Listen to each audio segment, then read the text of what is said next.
Bienvenue à compte complet. Alain Useron avec Mark Griffin. Marc, quelques semaines depuis le dernier compte complet qu'on a fait. On va d'abord féliciter les Nationals de Washington pour la conquête de la Série mondiale. Ça fait un petit moment qu'on n'a pas eu l'occasion de parler de ce qui s'est passé sur le terrain. Une Série mondiale, on ne s'attendra pas là-dessus, mais c'était assez unique, Marc, la façon dont ça s'est passé. On ne verra probablement pas ça de notre vivant. 7 matchs décidés par les équipes sur les terrains adverses, là. Écoute, Alain, c'était du jamais vu. Alors, je pense qu'on a vécu quelque chose que, pas sûr qu'on va revoir, mais en tout cas, c'était effectivement assez unique. Et je pense à quelque part rafraîchissant aussi d'avoir une équipe comme les Nationals remporter la Série mondiale. Effectivement. Et je ne sais pas si ça va, je te dirais, enlever les préjugés qu'on a à propos de la Ligue nationale. Parce qu'il y en a eu, hein, la Ligue américaine étant plus forte, les Yankees, les Red Sox et tout ça. Sauf que depuis 2 ans, et on l'a mentionné à un moment donné dans une des différentes émissions là, de RDS, qu'il y avait un préjugé favorable pour la Ligue américaine. Avec raison, là, pendant 15 ans, on a dominé les matchs interligues, mais depuis 2 ans, c'est plus le cas. Là. Non, écoute, puis je pense que la Ligue nationale a fait de bons ajustements à ce niveau-là. Ce qui pousse à dire que, bon, est-ce que le frappeur de choix est si important que ça? À ce niveau-là, ça pourrait relancer le débat éventuellement. Mais non, effectivement, je pense que de voir aussi la façon dont la franchise des Nationals gère son équipe ou son organisation en rapport avec, par exemple, celle des Astros de Houston. Là, je parle évidemment de département, d'analytique, de dépistage. Tout ça. Donc, on était quand même assez, je dirais pas aux antipodes, mais presque de la façon dont on gère notre organisation. Finalement, c'est celle qui utilise, disons, les données à l'ancienne qui a gagné. Effectivement. Comme quoi, Marc, ça prend un bon dosage d'à peu près tout si on veut. Ce serait fou de se distancer complètement d'un ou de l'autre. Je vais dire ça de cette façon-là. Exact. Sauf qu'il y en a qui le font. Il y en a qui le font. Bon, Marc, très rapidement, il y a eu les honneurs individuels là, qui ont été décernés. Je pense que les choix sont bons. Là. Les candidats finalistes, n'importe qui aurait pu gagner ou à peu près. Il y a 2 choix qui me fatiguent un peu. Celui de Mike Trout, oui, parce que c'est pas le joueur par excellence qu'on nomme, c'est le joueur le plus utile à son équipe. Sans Mike Trout, les Angels auraient eu une mauvaise saison quand même. C'est mon point, même s'il demeure, selon moi, le meilleur joueur dans le baseball majeur. Ça, Écoute, c'est un débat qu'on va avoir encore dans 10 ans, j'ai l'impression. Puis, je pense, qu'Alain, qu'il faudrait peut-être, justement, je dirais, peaufiner ce titre-là. Est-ce que parce que j'ai l'impression qu'il y a des gens qui votent, entre guillemets, en étant le meilleur joueur du baseball ou en étant le joueur le plus utile à son équipe. J'ai l'impression que parfois on mélange ça. Et tu as raison de mentionner que si c'est le joueur par excellence, donc le meilleur joueur, bon, Mike Trout, je pense que bon, il n'y a pas de doute là-dessus. Si c'est le joueur qui est le plus utile à son équipe, donc à faire gagner son équipe, bien là, on a un autre sujet de discussion. Effectivement. Et de ce côté-là, et dans la nationale, je t'avoue, en Bellinger et Yelich, je n'étais pas certain, à cause d'une statistique qu'on va utiliser de plus en plus, Marc, le fameux win probability added. Je pense que tu as vu les chiffres, Marc, où Yelich était bien en avant de Bellinger. Bellinger a eu une saison extraordinaire. Encore une fois, ça revient au même débat. Ça avait été le joueur par excellence. Je l'aurais donné à Bellinger. Mais compte tenu de l'apport de Yelich avec les Brewers de Milwaukee, c'est impossible que les Brewers se soient rendus là, même en manquant les 2 dernières semaines de la saison. Est-ce que tu penses, Alain, du fait que Yelich, justement, lorsqu'il a raté les dernières semaines, on a continué à gagner du côté des Brewers? Est-ce que ça a pu influencer? Ça se peut. Je pense que c'est là que ça s'est peut-être joué à ce niveau-là. Mais reste que, comme tu l'as mentionné, je veux dire, un ou l'autre, on peut débattre facilement. Même dans le cas du Cy Young de la Ligue américaine, entre Garrett Cole et Justin Verlander. Bon. Mais bon, un ou l'autre, comme on l'a mentionné, c'était... Écoute, tu aurais pu brasser les dés là, avec Verlander et Cole. Là, le WAR de Verlander était meilleur. Ça, c'est une statistique qui est utilisée de plus en plus. Par contre, quand on regardait la moyenne de points mérités, selon une défensive neutre, c'est Cole qui avait le meilleur. Donc, à ce moment-là, mais regarde, tu choisis quoi, là? Et DeGrom, dans la Ligue nationale, tu regardes le nombre de victoires et on ne suffit plus, pratiquement plus à cette statistique-là. Avec raison. Avec raison. Il y a trop d'influence pour une victoire pour un joueur. Ce qui confirme, dans le fond, l'excellence de DeGrom, que sa saison l'année passée, c'était pas de la frime. Là. Ça fait 2 de suite qu'il gagne Jacob DeGrom. Bon. Marc, il y a pas mal de choses qui sont passées depuis la dernière fois qu'on a fait compte complet. On va commencer par des changements de garde là, qui sont survenus. Et peut-être le plus spectaculaire est venu avec les Red Sox de Boston. Dave Dombrowski parti avant la fin de la saison. Et là, on cherchait une nouvelle philosophie. C'est pas mêlant, Marc. On cherchait une nouvelle façon de faire. On ne veut plus s'approcher. On ne veut plus dépenser pour rien. Donc, on veut un réseau de filiales qui va être capable de nous fournir un renouvellement constant. On est allé chercher dans une organisation qui le fait depuis plusieurs années, dans la cour des Rays de Tampa. Et le modèle qu'on a utilisé, c'est le modèle des Cubs de Chicago, c'est-à-dire Shane Bloom, comme Theo Epstein, n'est pas le directeur général. C'est lui qui chapeaute tout ce qui se passe en bas. Et Bloom, c'est un peu curieux parce qu'il a embauché lui-même le directeur général qui faisait partie du processus d'embauche de Shane Bloom. Écoute, je te dis pas qu'il y a un conflit d'intérêt là-dedans, même si on pourra avoir un, mais toujours est-il que chez les Red Sox de Boston, on a décidé carrément de passer à autre chose. Oui, et tu as raison de mentionner du fait que là, on s'en va vers l'organisation qui fait probablement... qui met en place le meilleur plan possible à ce niveau-là. Parce que là, on a un gars qui on a une organisation, en fait, qui excelle non seulement à développer, non seulement à dépister, parce qu'on trouve ces gars-là aussi, on les développe d'une manière précise pour les Rays de Tampa Bay et on regarde la masse salariale, puis ça fonctionne. Okay? On s'entend là, que ça fonctionne, ce que les Rays font. C'est pas seulement une affaire d'un an ou deux. Ça fait plusieurs années que ça fonctionne. Alors, inévitablement, ben, vous savez, lorsque Moneyball est sorti, Alain, qui les Red Sox voulaient comme directeur gérant? Ben oui, on voulait Billy Beane. Billy Beane. Alors là, qui avait accepté en passant. Oui. Alors, qui est repris sur sa décision. Ça, on ne reviendra pas là-dessus parce qu'on n'a pas autant de temps que ça. Mais ce que je veux dire par là, c'est que les Red Sox, effectivement, voient cette vague des Rays. Et souvent, les organisations se disent pourquoi c'est pas nous qui avons pensé à ça. Alors là, ben, au lieu de mea culpa, on n'y a pas pensé, on va aller chercher les gens. Donc, moi, je pense que c'est une bonne chose. Par contre, Alain, tu ne peux pas transformer ça là, à l'espace d'un an. Là. Donc, ça va prendre quand même un certain temps de voir cette philosophie-là. Et on va peut-être commencer à le voir dès maintenant parce que il y a des joueurs autonomes. Il y a JD Martinez qui revient, mais ça peut avoir une influence pour la suite des choses. Bien, justement, puisqu'on parle des Red Sox, Martinez a décidé de demeurer avec l'équipe. C'est pas une surprise, Marc, on l'avait anticipé, compte tenu du marché des frappeurs de puissance qui n'ont pas de position. Là, compte tenu de la nouvelle philosophie, on l'avait indiqué lors du départ de Dombrowski, garder les deux, et quand je dis les deux, Martinez et Mookie Betts, ça va être un défi. C'est pas impossible, mais ce sera pas facile. Là, quel est le prochain plan de match? Là, au moins, on économise sur Rick Porcello. Sauf que, sans surprise, Rosny Castillo a décidé de se prévaloir de l'option de son contrat. Ben là. Ce qui va coûter encore une quinzaine de millions de dollars pour qu'il joue à Pawtucket au cours de la prochaine saison. Il va falloir faire des choix. Et là, quand je dis des choix, Marc, j'ai lu plusieurs scénarios. Parmi ceux-là, être obligé de sacrifier un Xander Bogaerts en donnant un David Price. Tu comprends ce que je veux dire? Est-ce que ça pourrait aller jusque-là pour garder celui qui est le visage de la concession? On ne se trompe pas, Marc, le visage de la concession, c'est Mookie Betts présentement. Je pense qu'on va tout faire, Alain. On va tout faire. On va jongler autour pour garder Mookie Betts parce que, tu l'as dit, c'est pas simplement de perdre un excellent joueur, c'est de perdre le visage de l'équipe. Puis je trouve que trop souvent, des organisations laissent tomber, on regarde de nouveaux statistiques, puis on l'échange, puis on va trouver une solution pour la remplacer. Mais Mookie Betts représente Boston présentement et c'est comme si on se débarrassait de Big Papi à l'époque, à la fin de sa carrière. Donc, je pense que Betts, on doit trouver le moyen. On va jongler pour le faire, mais ça va coûter un joueur populaire, Alain, qui va perdre à quelque part son emploi avec les Red Sox de Boston. Donc, je ne sais pas comment on va jongler ça. Écoute, lorsque tout ça est arrivé, j'ai l'impression, ça m'inquiétait pour Mookie Betts. Mais plus tu y penses, plus j'ai l'impression qu'on va faire tout à notre possible pour le garder. Le gars, écoute, il est trop bon à tous les niveaux de jeu, évidemment. Mais ça va... il va y avoir des décisions assez pénibles, assez difficiles à prendre là, du côté des Red Sox si on veut justement amorcer cette espèce de tournant. Là. Oui, Pedroia qui a laissé la porte ouverte à un retour. Financièrement, ça ferait mal encore aux Red Sox de Boston. Il y a plusieurs millions qui sont en jeu dans ce contrat-là. Je me demande, Benintendi, ça pourrait être un des joueurs sacrifiés chez les Red Sox de Boston. On parlait de Bogaerts, là, c'est pas farfelu de penser que Bogaerts pourrait être sacrifié sans obtenir un retour, en autant qu'on accepte un autre gros contrat en retour. Je pense à ce que les Mets avaient fait l'année passée avec Robinson Cano en voulant voir Edwin Diaz. Là. Ben, écoute, c'est pour ça. Mais oui, tu as raison. Mais en tout cas, j'ai hâte de voir qu'est-ce que cette nouvelle organisation pense de tout ça, va agir. Parce que c'est un marché qui déjà a commencé, Alain.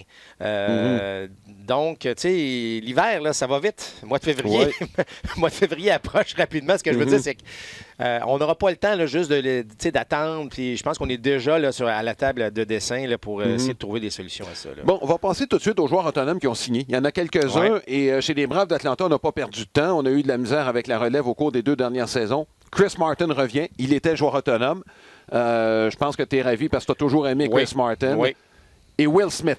Will Smith, ça, Marc, je parlais tantôt du fameux win probability added. Il était le meilleur releveur de la Ligue nationale l'année passée avec les Giants de San Francisco. Et ça, ben, c'est du Alex Antopoulos. C'est-à-dire que là, tu regardes le marché puis tu dis, bon, j'ai besoin d'aide à cet endroit-là. C'est qui le meilleur? Est-ce qu'on peut faire une offre rapidement qui permettrait d'éviter les enchères puis d'éviter ci et ça? Bang, on va mettre sous contrôle le meilleur releveur à ce niveau-là. 20 millions pour les deux. C'est-à-dire 13 pour Smith, 7 pour Martin. Tu sais, à quelque part, c'est pas inintéressant du tout. Là. Puis au niveau de la valeur, ça met aussi la barre pour ce qui va suivre. Mais j'aime les gérants, les directeurs gérants, en fait, qui rapidement comblent un peu leur trou, si vous voulez, dans la formation.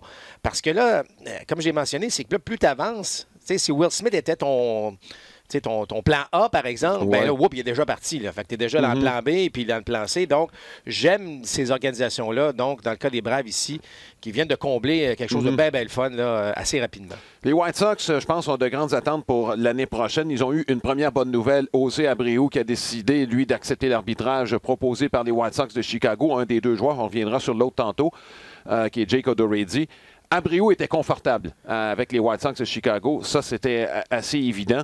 Par contre, j'aime moins l'embauche de Yasmani Grandal. Je t'avoue que j'ai un petit peu de difficulté, autant pour le nombre d'années que pour le montant d'argent. Parler de frappeur, pas de position, là. Avec un personnel de lanceur qui est relativement jeune chez les White Sox de Chicago, je ne suis pas certain, moi, que c'est pas un receveur, Yasmani Grandal. On l'a vu en défense. Il a des carences. Oui, c'est un vétéran. Il a du bagage. C'est beaucoup d'argent. Moi, j'ai été surpris, honnêtement. Pas qu'on mette Grandal sous contrat. Je comprends. Le gars frappe. Le gars a connu des bonnes saisons. Puis, à quelque part, on se dit, bon, ben, on va laisser faire quelques balles passées ici et là ou des choses, mais on va avoir un appui à l'attaque qui est fort intéressant. Non, mais tu sais, je veux dire, c'est quand même pas un mauvais receveur. Là. Tu regardes les équipes pour lesquelles il a joué. Ces équipes se sont toujours rendues presque en série ou non. Je ne dis pas que c'est juste à cause de lui. Je comprends là, que c'est pas le meilleur receveur défensif. Mais c'est un gars qui frappe, qui amène son apport du jeu. Qui produit. Mais j'avoue que 4 ans et au salaire qu'on lui a octroyé, ça m'a surpris. Mais en même temps... S'il avait un apport défensif, ce serait autre chose. Ben, peut-être. Mais en même temps, moi, je suis partisan des White Sox. Je suis pas malheureux. Je me dis, bon, il y a un effort qui est fait. On commence à avoir des joueurs à maturité. On commence à avoir... Tu sais, tu regardes la formation des White Sox. Même l'an dernier, on s'attendait beaucoup mieux. Là, il y a eu quelques blessés. Mais tu regardes des gars comme Anderson qui... je veux dire, c'est un gars qui va continuer à se développer, qui a encore du bon baseball à donner. Ça sent bien sérieux, là, du côté des White Sox. On a cette fenêtre. Là, j'ai l'impression qu'on va entrer dedans. Puis c'est pas fini du côté des White Sox. Oui, Giolito qui s'est élevé parmi les meilleurs lanceurs de la Ligue américaine au cours de la dernière saison également. Tu sais, Moncada a connu sa meilleure saison, la meilleure saison de sa carrière. Fait que Sanchez aussi va continuer de se développer probablement. Là. Tu regardes avec le retour d'Abreu, tu mets tout ça ensemble avec Grandal qui s'ajoute. Soudainement, on commence à avoir quelque chose qui a pas mal d'allure. Là. Oui, dans une section centrale qui risque d'être pas mal moins forte qu'elle l'était au cours des dernières années. D'où ce que je viens de mentionner, cette fenêtre là, qui s'ouvre, selon moi, du côté des White Sox de Chicago. Oui. On va rester dans la centrale, Jake Odorizzi. Et quand j'ai vu ça, j'ai pas été outre mesure surpris, Marc. Il a accepté l'arbitrage, il était joueur autonome. Il vient d'avoir une bonne saison. Certains diront il était en position de force, sauf que, compte tenu du marché, il y a beaucoup de lanceurs sur le marché cette année. Et quand il regarde pour l'année prochaine, il s'est dit je vais être peut-être un des seuls lanceurs de qualité l'année prochaine. Je vais prendre une chance parce que, évidemment, Marc, c'est un cours d'économie qui est fort simple. Plus il y a de lanceurs, écoute, les équipes vont peut-être avoir plus de choix cette année, même si, c'est évident que Garrett Cole est en haut de la liste. Mais il y a plus de lanceurs partants disponibles cette année. Il y a plusieurs vétérans. Bumgarner est là, entre autres. Donc, les équipes ont plus de choix, ce qui pourrait peut-être faire baisser les prix. Alors qu'Odorizzi a fait le calcul, l'année prochaine, c'est peut-être moi qui va être le top, qui va être disponible. À ce moment-là, je vais aller chercher le gros lot.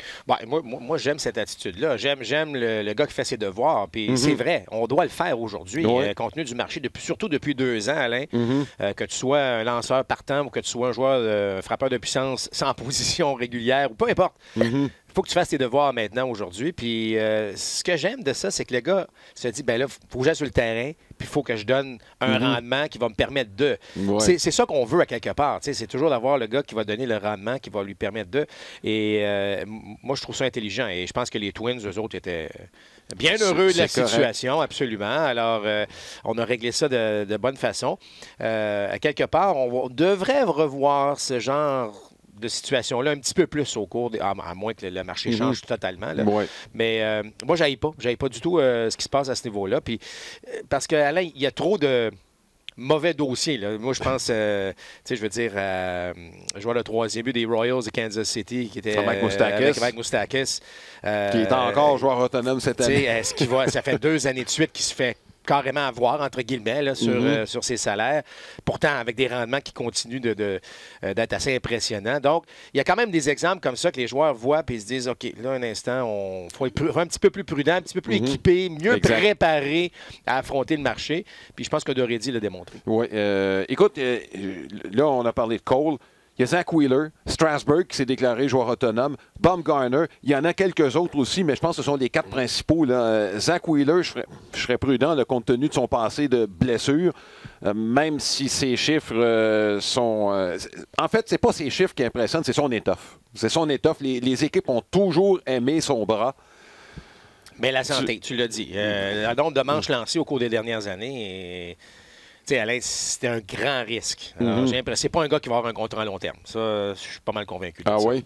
Dans le cas de Zach Wheeler. Ouais. Cole demeure. Est-ce que c'est Cole ou Strasburg à ce moment-là qui devient, compte tenu de ce qu'on a vu de Strasburg dans les séries, est-ce que sa cote a augmenté? Lui, en tout cas, il a parié là-dessus. Bien, moi, je pense qu'il va retourner avec les Nationals. Personnellement, là, moi, je pense que c'est un peu un Clayton Kershaw il y a quelques années. Là, Kershaw qui avait agi de la même manière, avait fait renégocier son contrat à ce niveau-là. Moi, j'ai pas mal l'impression qu'il va retourner et donc non disponible pour le reste. Je peux me tromper, là. Mais selon moi, Garrett Cole reste le joueur, le lanceur partant présentement sur le marché qui va aller chercher le gros contrat.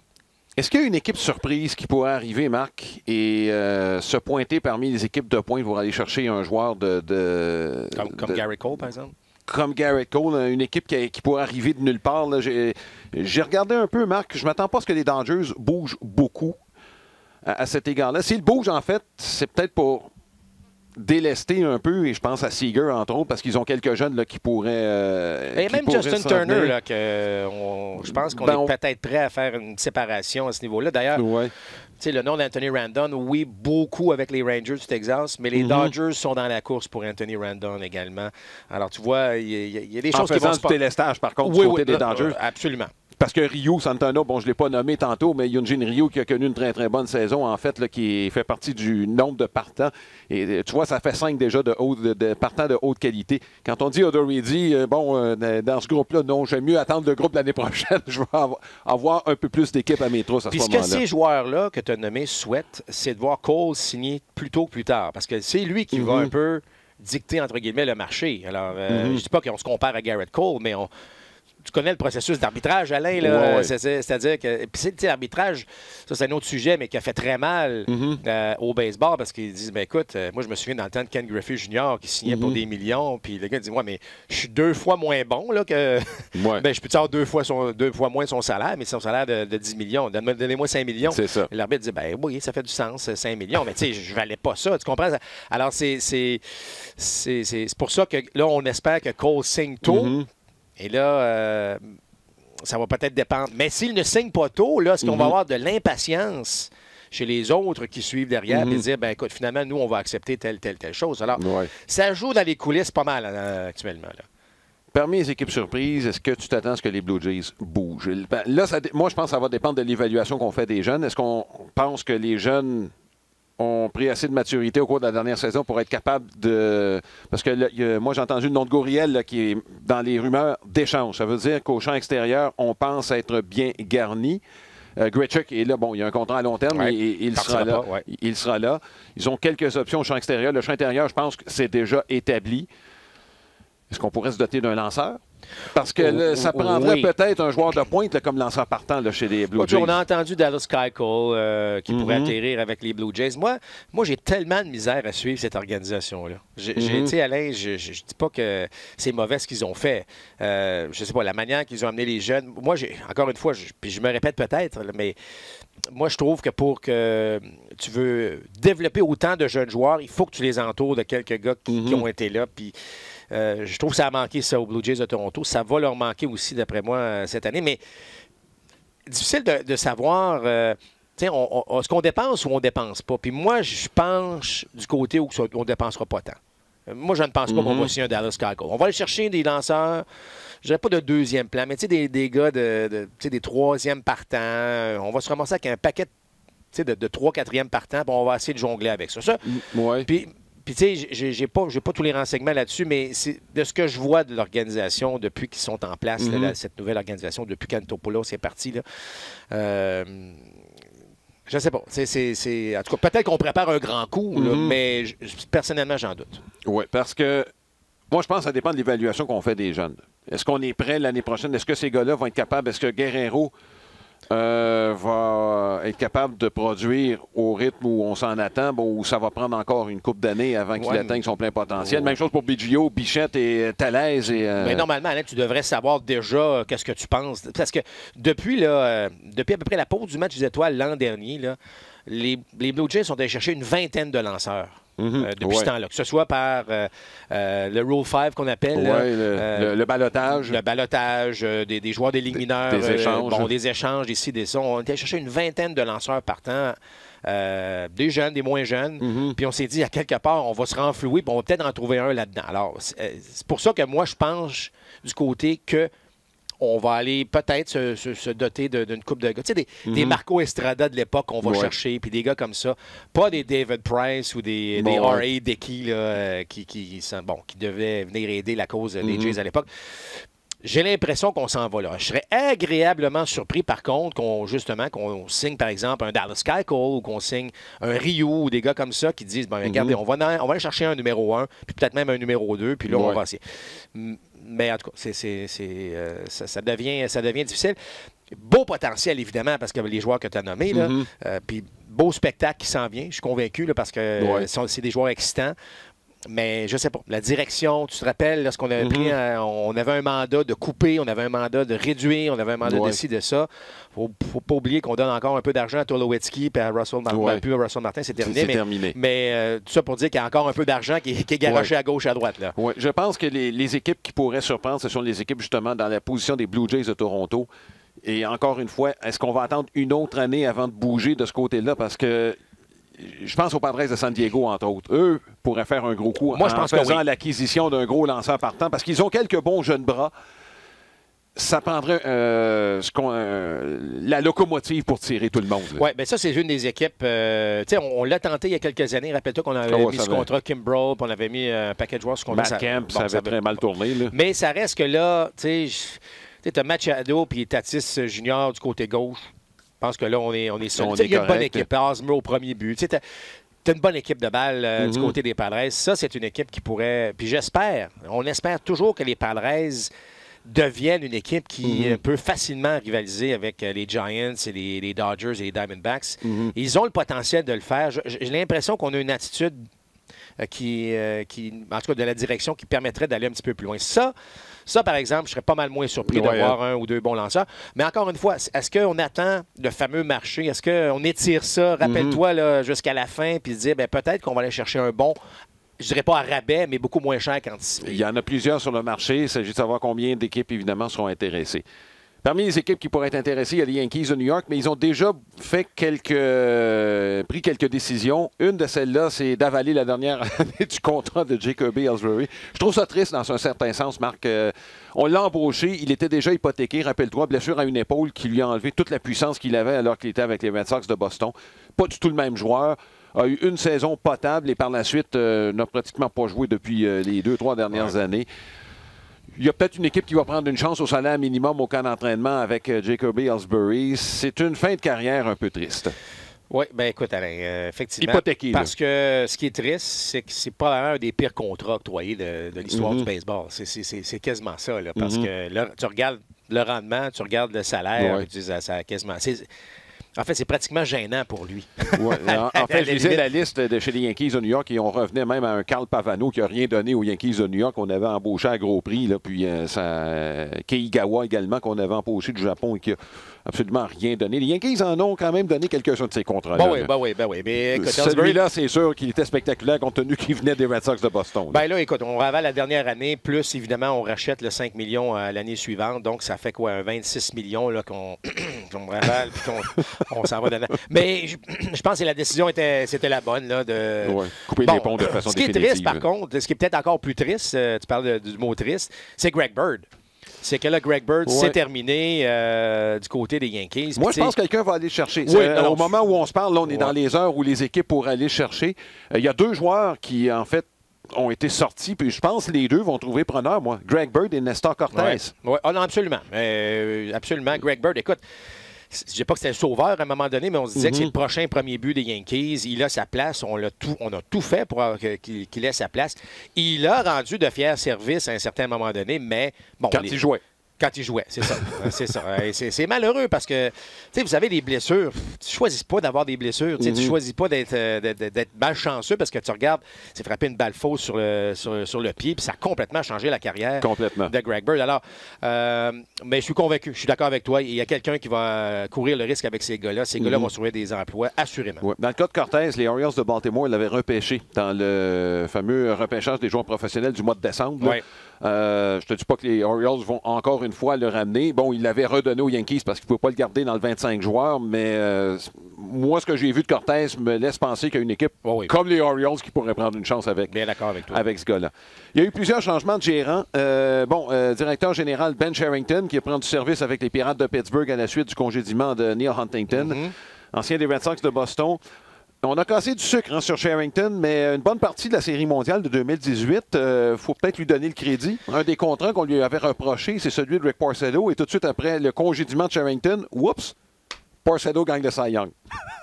Non, puis effectivement. Et l'autre côté, c'est que lorsqu'un gars comme Cherington, que tout le monde appréciait lorsqu'il était avec les Red Sox, puis on dit on va faire des choses. Bon, ça n'a pas nécessairement fonctionné.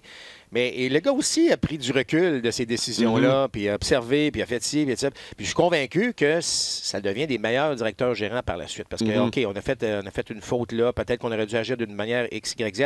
Là, il arrive dans une situation bien différente qu'à Boston, évidemment. Mais j'aille pas ça, moi, cette embauche-là. J'aille pas ça, puis j'espère qu'on va lui donner, là, disons, carte blanche pour qu'il puisse amener cette organisation. Pas que Neil Huntington a fait du mauvais travail. Au contraire, il a fait du très bon travail. Puis d'ailleurs, on a remercié l'organisation des Pirates.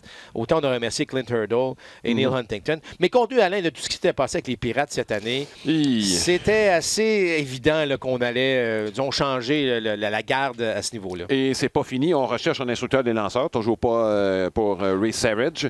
Clint Hurdle n'a toujours pas le gérant. Ouais. Et il y a un dossier, Marc, c'est une patate chaude, là, je pense, dans les mains des Pirates de Pittsburgh. Philippe Vasquez, qui fera face à... Bon, première des choses, ça ne s'améliore pas, là. Hein? Il est impliqué dans 2 bagarres au sein de sa propre équipe. Se prépare à sa manière. Ça, on pourrait discuter un peu du rôle d'un leader. Est-ce que c'est son rôle de se préparer avec les autres ou de faire les choses à sa manière? Ça a froissé des coéquipiers. Carl Crick, lui, personnellement, s'en est mêlé.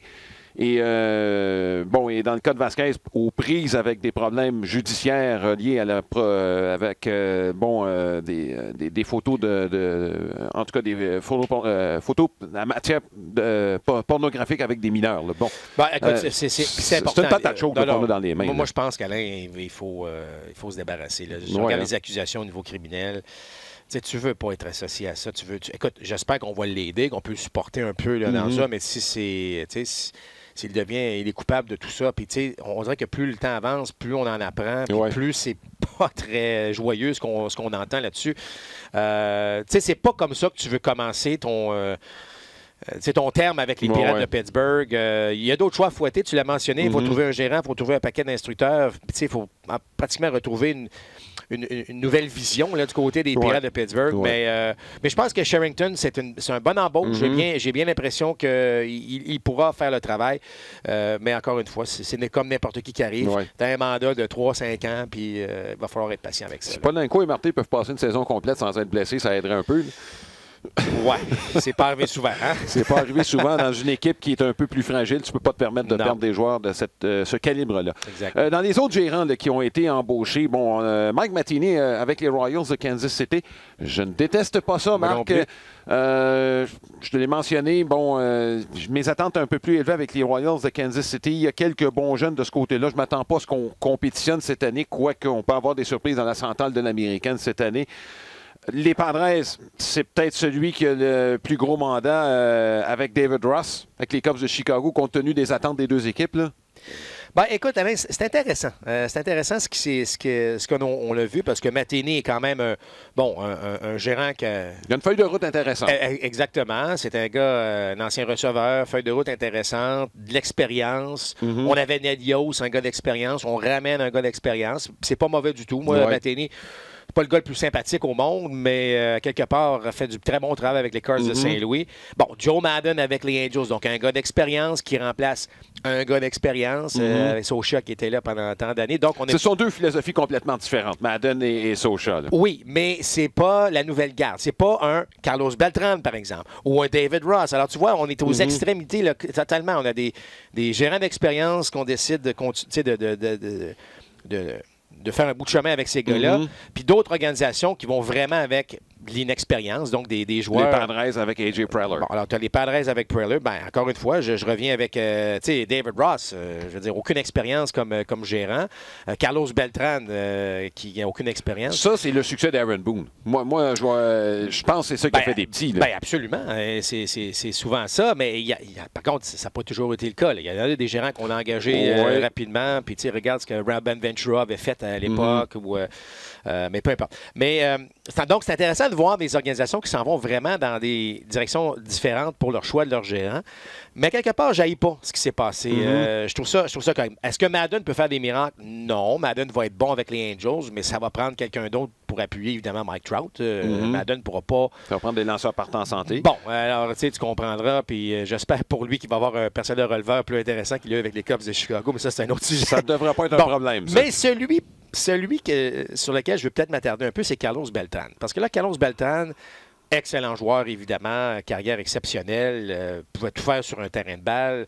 En plus, tu as l'impression que partout où il allait, il gagnait. Donc, tu vois qu'il y a quelque chose d'intéressant. Mais là, il s'en va aux Mets de New York. C'est la seule équipe avec laquelle il voulait. Il y avait d'autres équipes qui voulaient lui parler, mais lui, il dit, c'est à New York et nulle part ailleurs. Bien, écoute, c'est tout un défi, là. C'est tout un défi. Puis, est-ce qu'on va lui pardonner? Parce que, là, inévitablement, Alain, il va y avoir des erreurs parce que, bon, tu commences, puis J'ai hâte de voir ce mariage-là. J'ai bien hâte. J'ai confiance, moi. J'ai une certaine confiance que ce gars-là, parce que c'est le genre de gars qu'on va...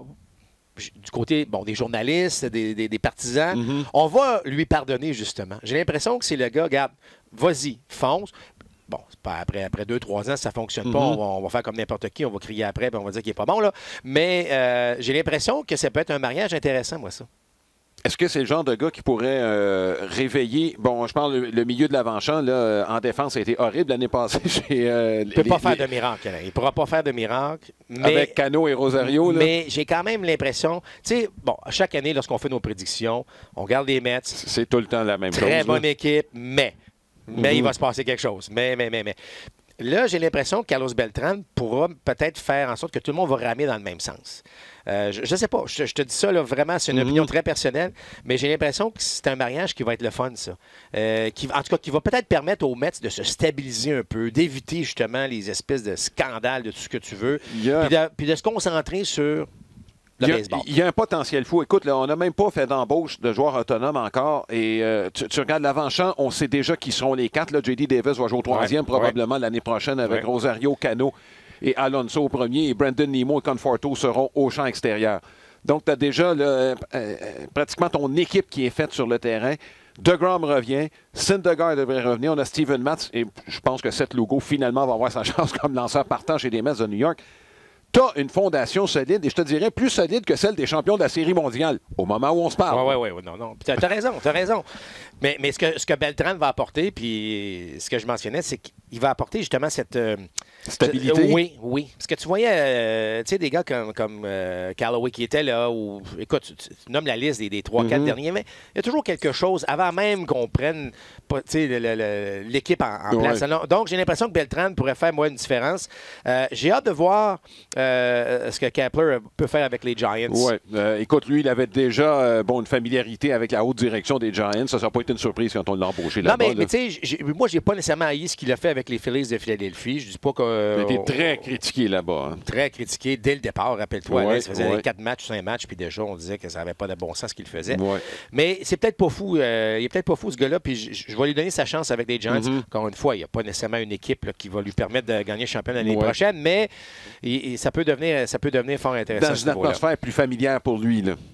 Moi, je pense qu'effectivement, il sera dans son élément plus qu'il était avec les Phillies. Là. Je pense que oui aussi. Puis j'espère que ça va donner aussi un élan aux Giants. J'aime pas ça voir les Giants, là, disons. On a besoin dans l'Ouest des Giants de San Francisco pour donner un peu de vie. Les Dodgers sont là. Il faut qu'une équipe soit en mesure de compétitionner avec les Dodgers. Ce sera peut-être les Padres, dépendant de ce qu'ils vont faire.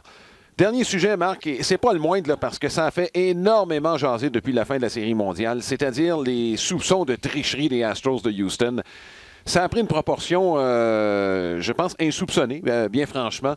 On se doutait que les Astros, tout le monde dans le baseball sait que les Astros font les choses à leur manière, sans se soucier trop de ce qui se passe autour. Ça leur a joué des tours pendant la Série mondiale, dans cette controverse qui entourait un membre de l'organisation des Astros lors de la série contre les Yankees de New York, là, lorsqu'on a célébré les Astros qui ont été négligents dans ce dossier-là. Là, juste pour revenir un peu sur ce qui s'est passé, c'est qu'il y a un membre c'était l'adjoint du directeur général là, qui s'en est pris verbalement à une journaliste de Sports Illustrated en faisant référence un peu au passé de Roberto Osuna, ce qui, franchement, n'était pas très intelligent. Là, on va dire les vraies choses.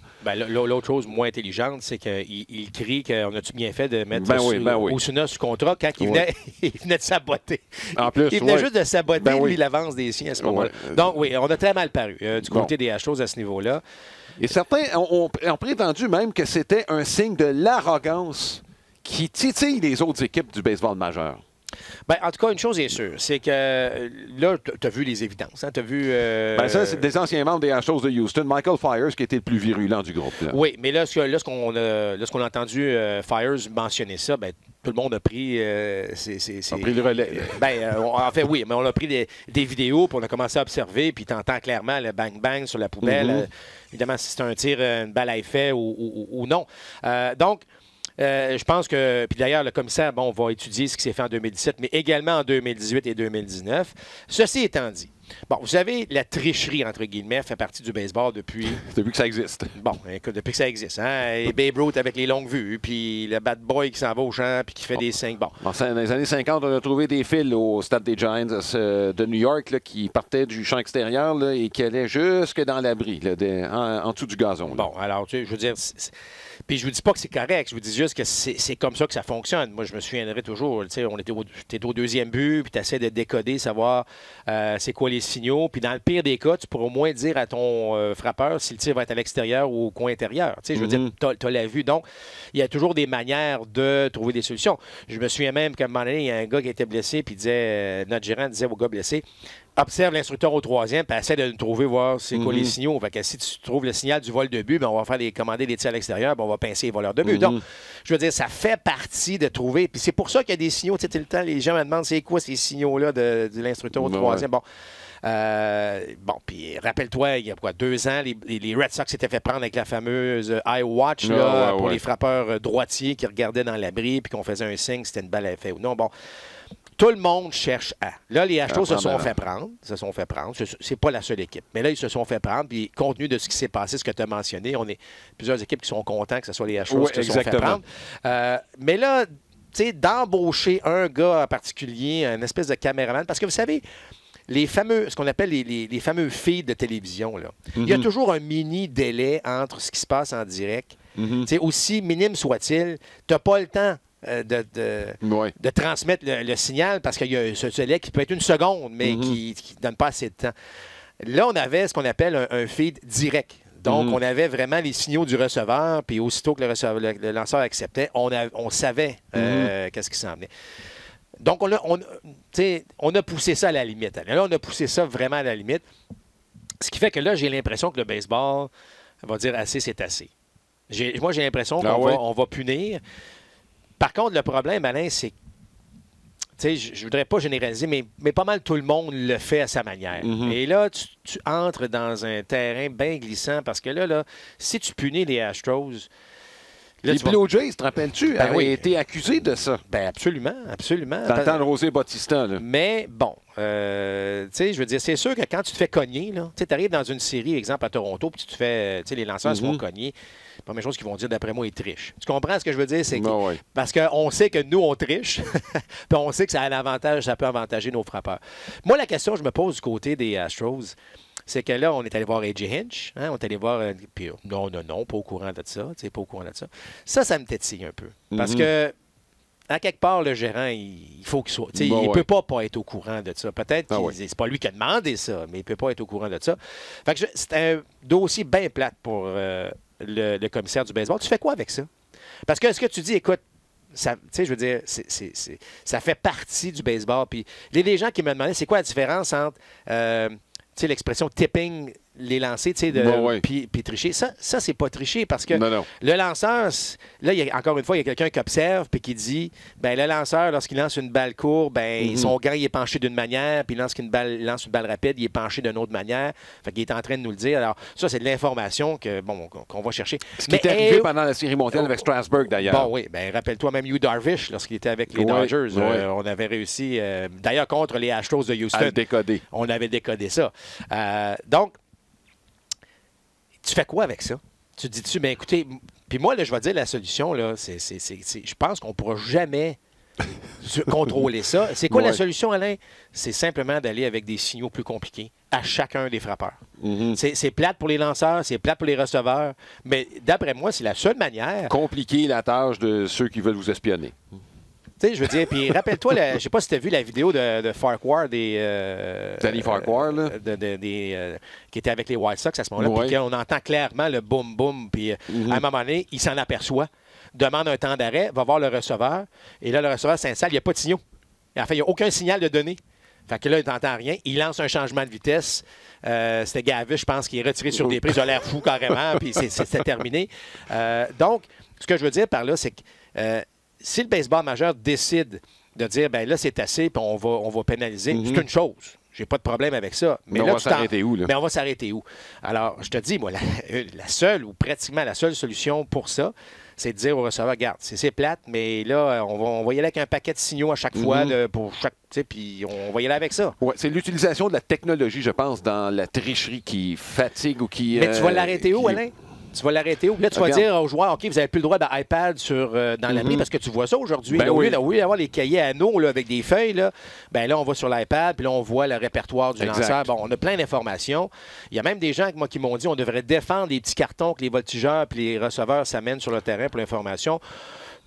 Non. Je veux dire, déjà, on a empêché l'utilisation du laser sur le terrain. Ça, je suis parfaitement d'accord avec ça. Là. Mais moi, je me demande même à un moment donné si on n'aura pas un écouteur là, direct avec les instructeurs. Là. Parce que, tu sais, moi, là, je me souviens, là, écoute, avant un match, là, il fallait que moi, je passe à travers les 9 frappeurs, les 8 s'il y avait... Comme voltigeur de centre. Comme voltigeur de centre. Puis là, il fallait que je me rappelle, quand j'étais dans le champ, il fallait que je me rappelle, OK, lui, il faut que je me place là. Puis si c'est Pedro Martinez qui lance, il faut que je me place ailleurs parce que Pedro lance... Non, mais tu comprends ce que je veux dire? Fait que là, moi, là, dans ma préparation de match, c'était ça. Il fallait que je me prépare à me positionner correctement. Puis c'est sûr que là, j'étais tout croche. Il y avait un coach qui me disait hey, « T'es tout croche, puis tasse-toi ». Mais c'était ça, ça faisait partie du rôle d'un joueur. Là, aujourd'hui, le joueur, il se prépare avant le match, évidemment, mais il sort son petit carton puis il dit OK, un petit rappel. Bon. Moi, j'ai pas de problème avec ça. Je trouve que ça fait partie de l'information qu'on va chercher. Mais allez, on va s'arrêter où? C'est ça ma question du côté de toute l'électronique là, qui fait partie du baseball. Je pense qu'on ne pourra jamais le contrôler. Et à ce moment-là, il va falloir juste être un petit peu plus, pas intelligent, mais se préparer davantage pour changer constamment les signaux puis trouver une manière de... Il n'y a pas un sport d'élite, Marc, je pense, où un athlète ne tentera pas de prendre un avantage sur l'adversaire en ayant l'assurance de ne pas se faire prendre. Moi, je peux te confirmer qu'il y a un instructeur de la Ligue nationale dont je vais taire le nom qui avait déjà dit, c'était pas à moi, mais qui m'avait été rapporté, là, il dit, si je peux gagner en trichant sans me faire prendre, aucun problème. Je pense que ça répond pas mal. En tout cas, c'est pas éthique, vous allez me dire, mais son emploi, c'est quoi? C'est de gagner. T'sais, on joue pas aux cartes là, dans le coin d'une table là, à Noël, là, Marc. Là. On gagne pour gagner notre vie. Là. Ah, écoute, c'est pour ça que c'est un terrain très glissant là, dans lequel le baseball s'embarque présentement. J'ai hâte de voir comment tout ça va se terminer. Mais en tout cas, tout ça pour dire qu'il y a des solutions, je pense. Puis c'est ça qu'il faut, vers où il faut aller. Bon, Marc, écoute, on aurait pu faire encore 1 heure de plus, je pense. On a déjà une quarantaine de minutes, ce compte complet. On va se revoir d'ici la fin de l'année. Il y a pas mal de trucs qui s'en viennent, dont les assises du baseball. Généralement, il y a des signatures de contrats qui se font à ce moment-là ou au moins des négociations. Et je suis convaincu qu'on aura pas mal de matériel lors de la prochaine édition de Compte complet. Merci beaucoup, Marc. Salut, Alain. À bientôt.